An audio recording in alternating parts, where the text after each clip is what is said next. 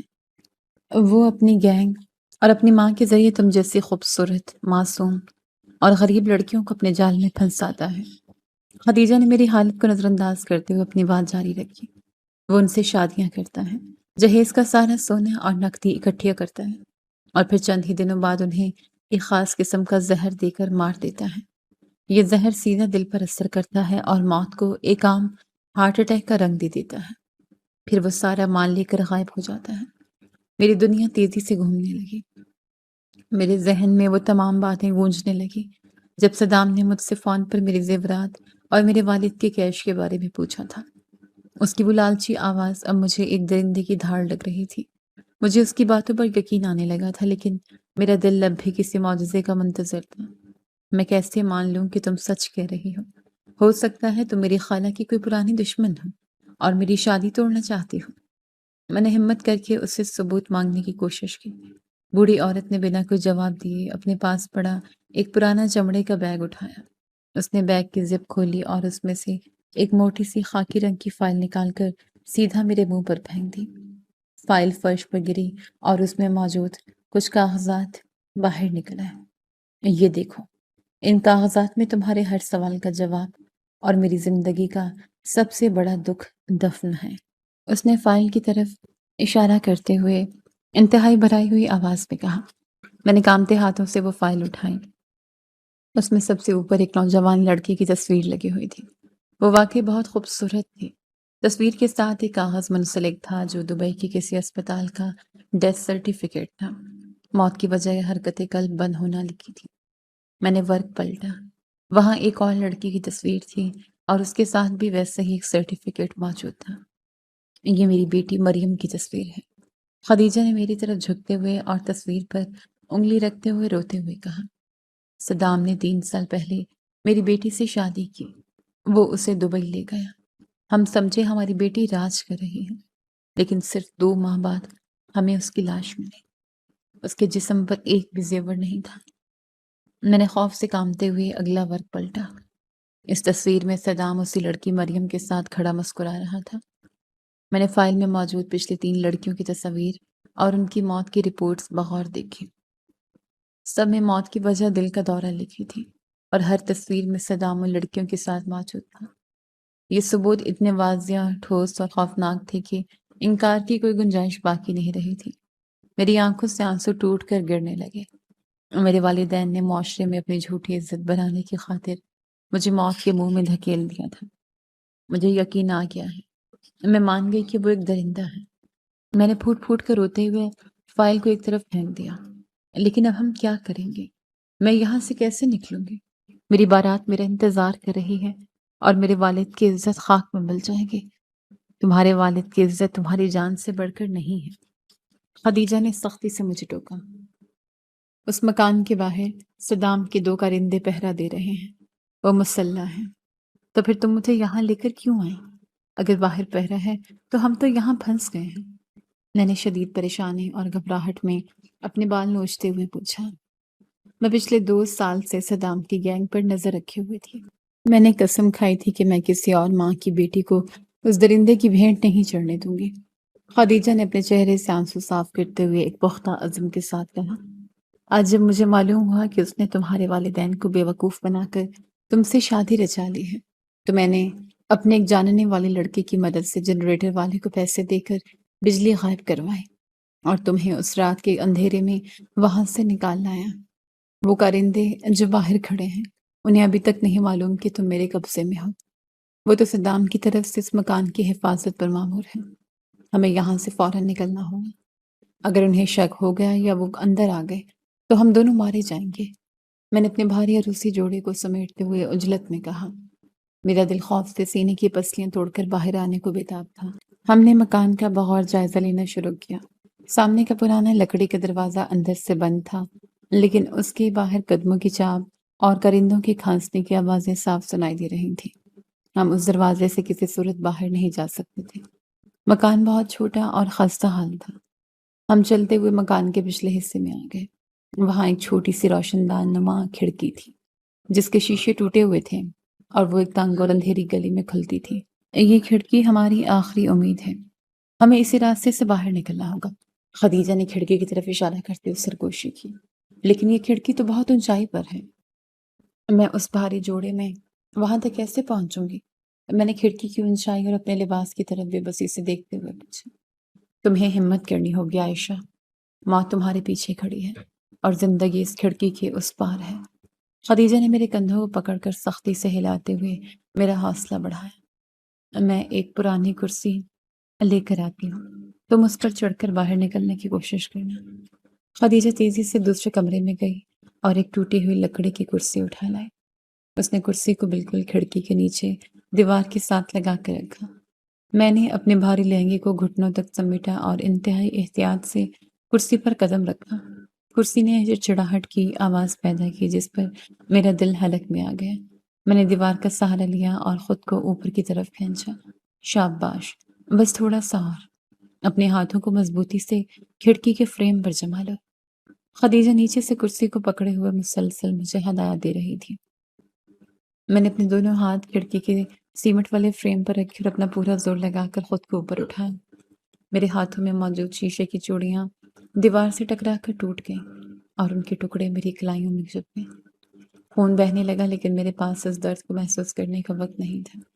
میرا بھاری جوڑا کئی جگہ سے پرانی دیوار کی کیلوں میں پھنس کر پھٹ گیا۔ میرے ہاتھوں پر خراشیاں آ گئی لیکن موت کے خوف نے میرے اندر ایک غیر معمولی طاقت اور جنون بھر دیا تھا۔ میں نے اپنا آدھا دھڑ کھڑکی سے باہر نکال لیا تھا۔ باہر اندھیری اور سنسان گلی تھی۔ میں بس چھلانگ لگانے ہی والی تھی کہ اچانک میرے کانوں میں ایک خوفناک آواز ٹکرائی۔ دروازہ کھولو بڑھیا، ہمیں پتہ ہے تم اندر ہو۔ صدام بھائی کا فون آ گیا ہے، اب تمہارا کھیل ختم۔ مکان کے سامنے والے دروازے پر زور زور سے لاتیں پڑنے لگی۔ صدام کے کارندوں کو ہمارے وہاں ہونے کا علم ہو چکا تھا۔ دروازے کی خستہ حال لکڑی ٹوٹنے کی چڑچڑاہٹ پورے مکان میں گونج رہی تھی۔ میرے حواس پھر سے جواب دینے لگے تھے۔ موت اب چند قدم کے فاصلے پر تھی۔ میں نے کھڑکی سے باہر چھلانگ لگانے کے لیے خود کو تیار کر لیا۔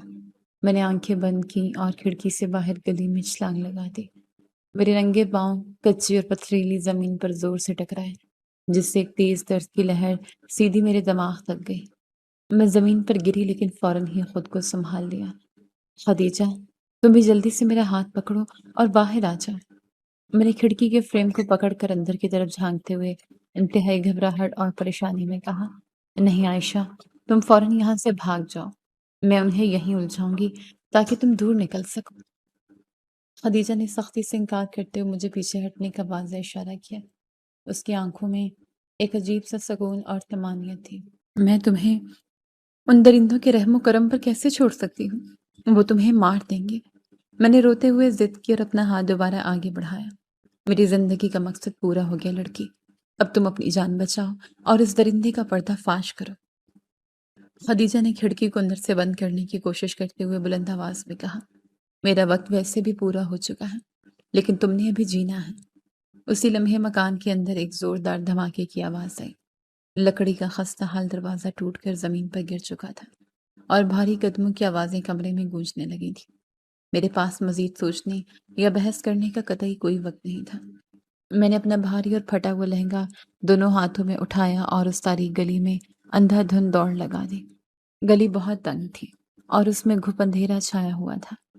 میرے دل کی دھڑکن میرے کانوں میں ہتھوڑے کی طرح بج رہی تھی اور مجھے اپنا ہی سانس اکھڑتا ہوا محسوس ہو رہا تھا۔ وہ کھڑکی سے بھاگی ہے، جلدی پکڑو اسے، آج وہ کسی بھی صورت بچ کر نہ جانے پائے۔ پیچھے سے کرندے کی گرجدار اور انتہائی خوفناک آواز خاموش گلی میں گونجی۔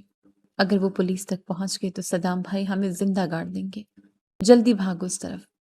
دوسرے کارندے نے ہامتے ہوئے اور بکھلاہٹ میں جواب دیا۔ ان کی وحشتناک آوازیں سن کر میرے قدموں کی رفتار خود بخود مزید تیز ہو گئی۔ میرے ننگے پاؤں میں گلی میں پڑے کانٹے اور تیز پتھر چبھ رہے تھے، لیکن خون بہنے کے باوجود مجھے خوف کے مارے کسی درد کا احساس نہیں ہو رہا تھا۔ گلیوں کا یہ جال مجھے کسی بھیانک بھول بھلیاں کی طرح لگ رہا تھا، جس کا کوئی اختتام نہیں تھا۔ میں نے تیزی سے ایک موڑ کاٹا اور سامنے کوڑے کے ایک بہت بڑے ڈھیر کے پیچھے دبک کر بیٹھ گئی۔ میرا سانس اتنی بری طرح پھول رہا تھا کہ مجھے لگا میرے پھیپھڑے اب پھٹ جائیں گے۔ میں نے اپنے دونوں ہاتھوں سے اپنا منہ سختی سے دبا لیا تاکہ میری تیزی سانسوں کی آواز ذرا سی بھی باہر نہ نکل سکے۔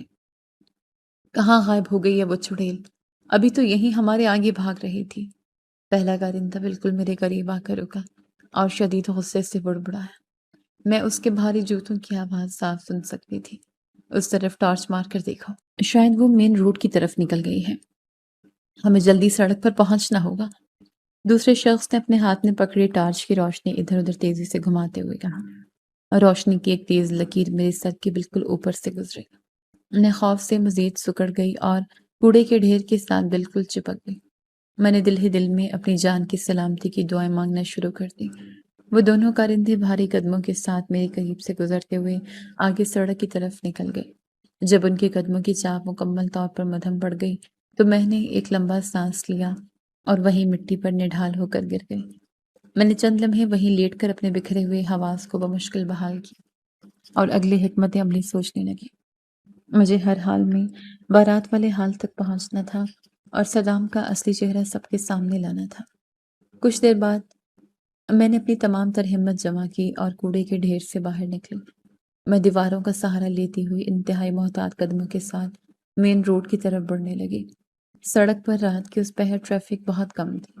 کچھ فاصلے پر موجود ایک پیٹرول پمپ کی روشنیاں نظر آئیں جو کھلا ہوا تھا۔ میں اپنی بچی کھچی طاقت سمیٹ کر اس طرف بھاگی۔ وہاں ایک درمیانی عمر کا شخص پلاسٹک کی کرسی پر بیٹھا اونگ رہا تھا۔ بھائی صاحب، خدا نہ میری مدد کریں۔ میں نے ہامتے ہوئے اور روتے ہوئے اس کے سامنے ہاتھ جوڑ دیے۔ اس شخص نے ہڑبڑا کر آنکھیں کھولی اور میری ہولناک حالت دیکھ کر بری طرح گھبرا گیا۔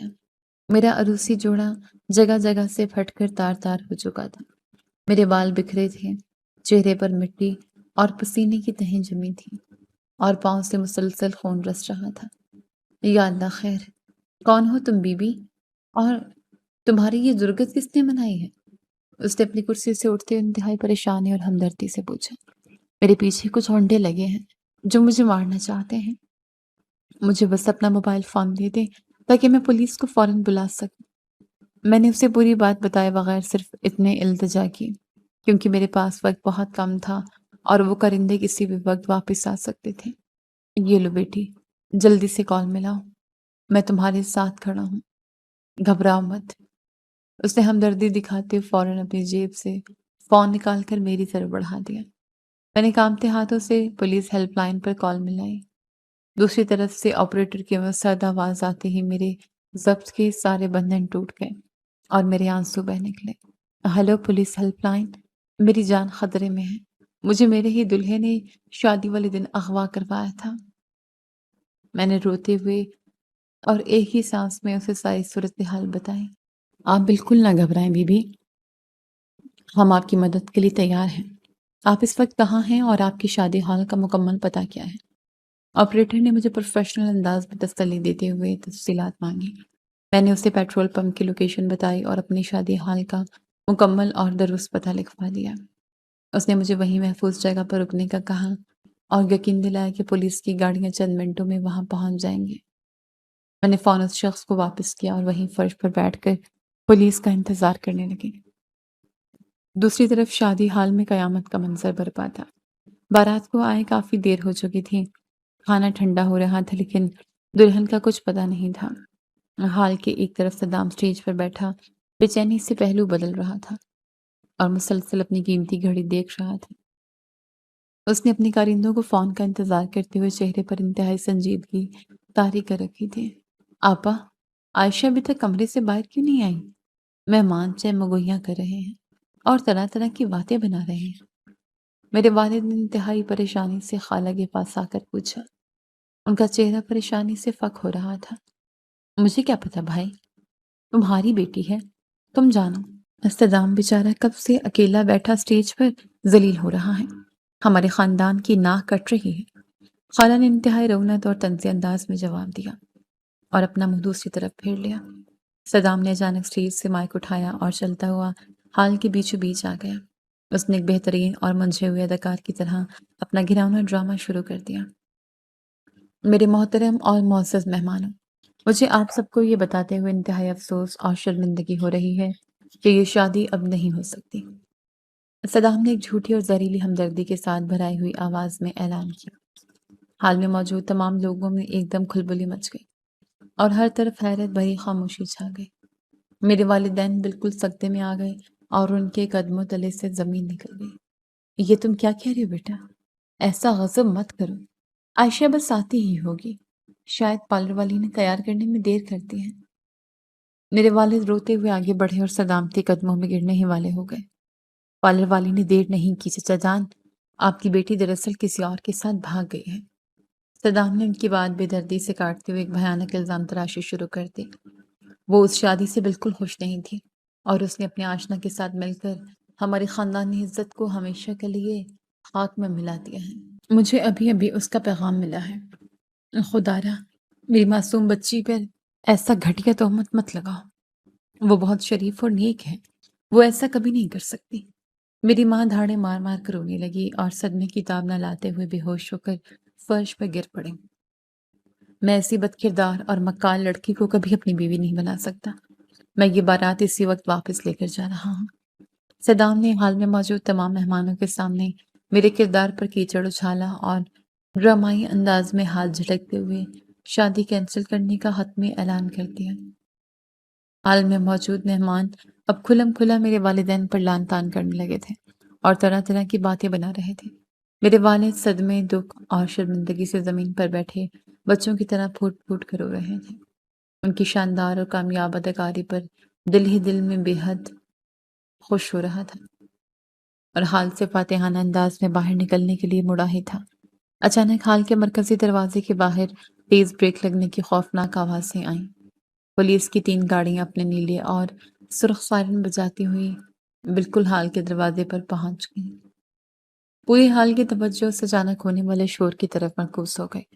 حال کے بڑے شیشے والے دروازے کھلے اور پولیس اہلکاروں کے سخت پہرے میں اندر داخل ہوئی۔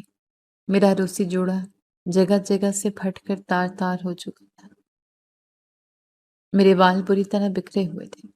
چہرے پر مٹی اور پسینے کی تہیں جمی تھیں اور قدموں سے خون بہہ کر حال کے سفید فرش پر نشان چھوڑ رہا تھا۔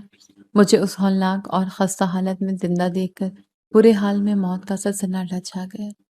سب کی پھٹی نظریں مجھ پر گڑ گئیں۔ عائشہ، میری بچی، تم کہاں چلی گئی تھی؟ اور یہ تمہاری کیا حالت ہے؟ میری بیٹی کو کس کی نظر لگ گئی؟ میرے والد مجھے دیکھتے ہی زمین سے اٹھے اور دوڑ کر میرے پاس آئے تاکہ مجھ سے لپٹ سکیں۔ رک جائیں بابا، وہیں رک جائیں۔ میں نے اپنا زخمی ہاتھ آگے بڑھا کر انہیں سختی سے پیچھے ہٹنے کا اشارہ کیا۔ میرے لہجے میں ایک عجیب سی سرد مہری غصہ اور پختگی تھی۔ اب رونے اور پچھتانے کا وقت گزر چکا باجان۔ میں نے اپنے چہرے پر گرے ہوئے بکھرے بال پیچھے کیے، اپنے آنسو صاف کیے اور مضبوط قدموں کے ساتھ سیدھی صدام کی طرف بڑھی جو مجھے یوں اچانک اور زندہ اپنے سامنے کھڑا دیکھ کر پتھر کا بت بن چکا تھا۔ مجھے زندہ اور پولیس کی بھاری دستے کے ساتھ حال میں کھڑا دیکھ کر صدام کے چہرے کا رنگ بالکل فک ہو گیا۔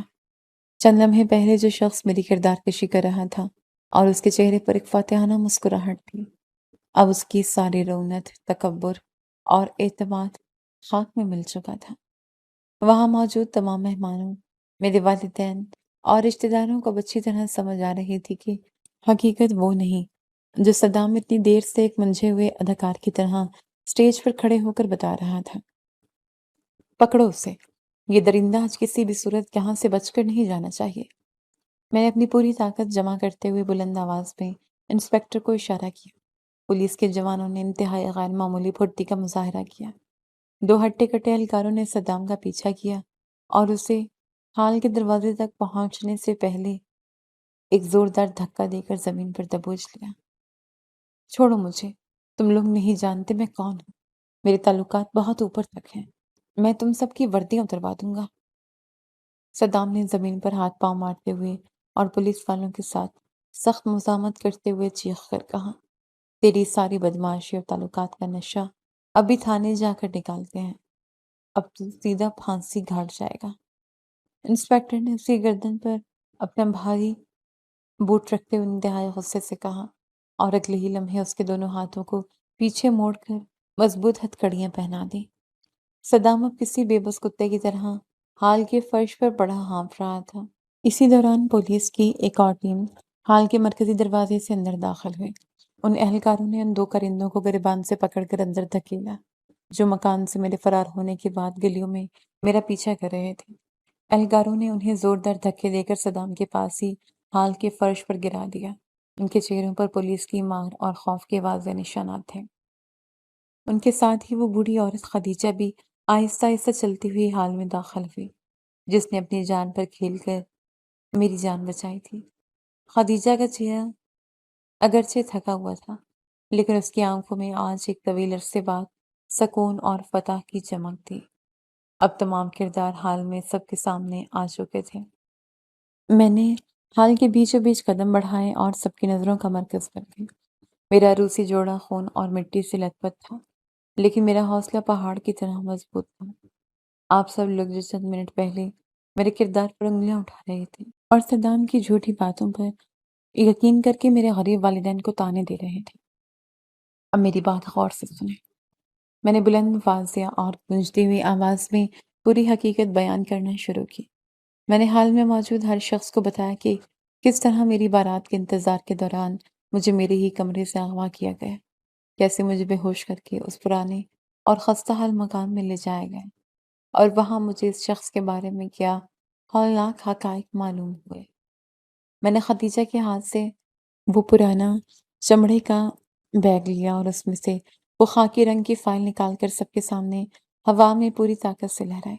یہ دیکھیں، اس فائل میں اس درندے کی تمام جرائم کا کچا چٹھا موجود ہے۔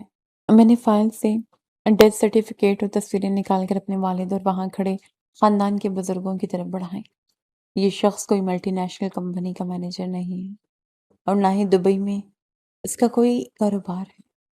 یہ ایک بین الاقوامی فراڈ گینگ کا کرندہ ہے اور ایک انتہائی سفاک قاتل ہے۔ یہ معصوم، خوبصورت اور غریب لڑکیوں کو دبئی کے نام پر جھانسا دیتا ہے، ان سے شادیاں کرتا ہے، ان کے زیورات اور جہیز کا سامان لوٹتا ہے اور پھر انہیں ایک خاص قسم کا زہر دے کر موت کی نیند سلا دیتا ہے۔ یا اللہ، یہ کیسا اندھیر ہے! میرے ہاتھ تو کانپ رہے ہیں یہ سب دیکھ کر۔ ہم نے تو ایسا ظلم کبھی کہانیوں میں بھی نہیں سنا تھا۔ خاندان کے ایک بزرگ نے مریم کی موت کا سرٹیفکیٹ دیکھتے ہوئے انتہائی لرزتی ہوئی آواز میں کہا۔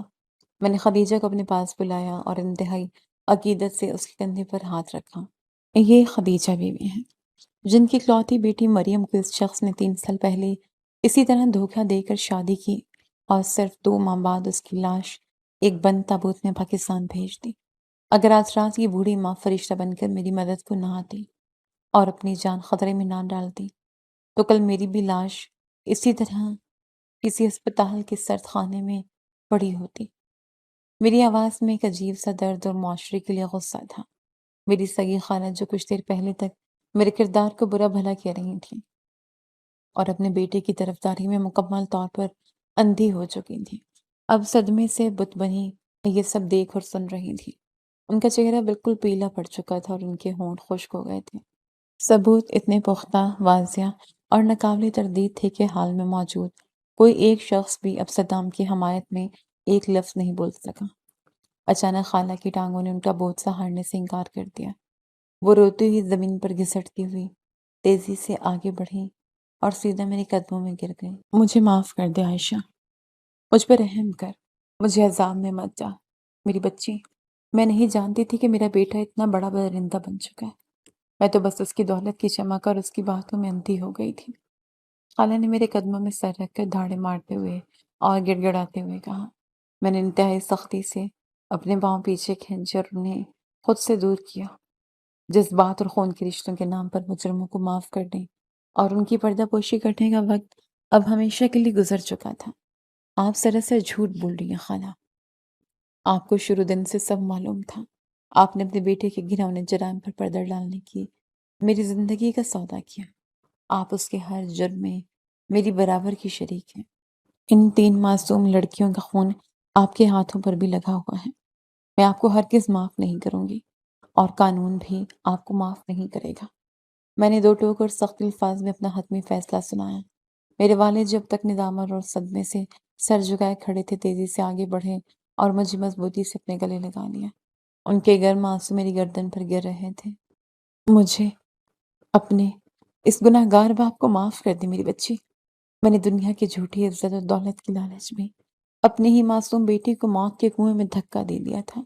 مجھے رشتہ داروں پر اتنا اندھا یقین نہیں کرنا چاہیے تھا، والد نے ہنسیوں کے درمیان روتے ہوئے کہا۔ انہیں مکمل طور پر احساس ہو گیا تھا کہ اندھے اعتماد اور ظاہری دولت کی چمک نے انہیں کتنا بڑا اور خوفناک دھوکہ دیا تھا۔ اب اچانک غلطی صرف آپ کی نہیں، اس کھوکھلے معاشرے کی سوچ کی ہے جو بیٹیوں کو صرف ایک بوجھ سمجھتا ہے اور انہیں جلدی سے جلدی کسی بھی کھاتے پیتے گھرانے میں دھکیلنے کی فکر میں رہتا ہے۔ میں نے انہیں تسلی دی اور ان کے آنسو صاف کیے، اگرچہ میں خود بھی اندر سے مکمل طور پر ٹوٹ چکی تھی۔ انسپکٹر نے اپنے جوانوں کو اشارہ کیا۔ پولیس اہلکاروں نے صدام اور اس کے دونوں کارندوں کو کالر سے کھینچ کر اٹھایا اور انہیں سخت دھکے دیتے ہوئے پولیس کی بھاری موبائل گاڑی میں ڈال کر سیدھا تھانے منتقل کر دیا۔ حال میں موجود ہر شخص کی آنکھوں میں میرے لیے ہمدردی اور اس اندھی خاندانی روایت کے لیے سخت نفرت عیاں تھی۔ اس خولناک واقعے نے میری زندگی کا رخ مکمل طور پر بدل کر رکھ دیا تھا۔ میں نے اس رات کے بعد سے شادی کی تمام روایتی اور دقیانوسی خیالات کو اپنے ذہن سے ہمیشہ کے لیے نکال دیا اور اپنی ادھوری اور رکی ہوئی پڑھائی کو دوبارہ شروع کرنے کا حتمی اور مضبوط فیصلہ کیا۔ میں نے دن رات ایک کر کے محنت کی۔ میں نے شہر کی سب سے بڑی یونیورسٹی میں داخلہ لیا اور قانون کی ڈگری حاصل کرنے کے لیے اپنی تمام تر توانائی صرف کر دی۔ میری آنکھوں کے سامنے ہر وقت ان مظلوم لڑکیوں کے چہرے رہتے تھے جنہیں انصاف نہیں مل سکا تھا۔ چند سالوں کی کڑی محنت کے بعد میں نے نمایاں نمبروں سے قانون کی ڈگری مکمل کی اور شہر کی ایک کامیاب، نڈر اور جانی مانی وکیل بن گئی۔ میرا مقصد اب صرف اور صرف ان بے بس اور لاچار عورتوں کو انصاف دلانا تھا جو خاندانی دباؤ، معاشرتی روایت اور جھوٹے رشتوں کی بھینٹ چڑھ جاتی ہیں۔ میں نے صدام کا کیس کسی اور وکیل کو دینے کی بجائے خود لڑا اور تمام ثبوت انتہائی مہارت اور پیشہ ورانہ انداز کے ساتھ عدالت میں پیش کیا۔ میں نے خدیجہ اور دیگر مرنے والی لڑکیوں کے غریب والدین کو بھی ڈھونڈ کر عدالت میں گواہی کے لیے پیش کیا۔ میں نے عدالت کے روبرو صدام کی بین الاقوامی نیٹ ورک کو مکمل طور پر بے نقاب کیا۔ مجرم کے خلاف شواہد اتنے ٹھوس اور گواہیاں اتنی سچی تھیں کہ جج کو فیصلہ سنانے میں ذرا وقت نہیں لگا۔ صدام کو اس کے گھناؤنے جرائم اور بے گناہ لڑکیوں کے قتل کے جرم میں عدالت سے پھانسی کی سزا سنائی گئی اور اس کے گینگ کا دیگر ارکان کو عمر قید کی سلاخوں کے پیچھے دھکیل دیا گیا۔ میری خالہ کو بھی قتل کی سہولت کاری اور جرائم چھپانے کے جرم میں لمبی قید بمشقت کا سامنا کرنا پڑا۔ میری کہانی کا سبق نہایت واضح اور سادہ ہے کہ بیٹیوں کے رشتے طے کرتے وقت صرف ظاہری دولت، بیرون ملک کی پرکشش نوکری اور بڑی گاڑیوں کو ہرگز معیار نہیں بنانا چاہیے۔ انسان کی ذاتی کردار، اس کی آمدنی کے ذرائع اور خاندانی پس منظر کی مکمل غیر جانبدارانہ اور خفیہ تحقیقات کرنی چاہیے۔ اندھا اعتبار، چاہے وہ کتنے ہی قریبی رشتے دار پر کیوں نہ ہو، ہمیشہ تباہی کا راستہ کھولتا ہے اور انسان کو ایک ایسی تاریک دلدل میں دھکیل دیتا ہے جہاں سے واپسی ناممکن ہوتی ہے۔ زندگی کے اہم فیصلے زمینی حقائق کی بنیاد پر کرنے چاہیے، کھوکھلے جذبوں اور خاندانی دباؤ کی بنیاد پر نہیں۔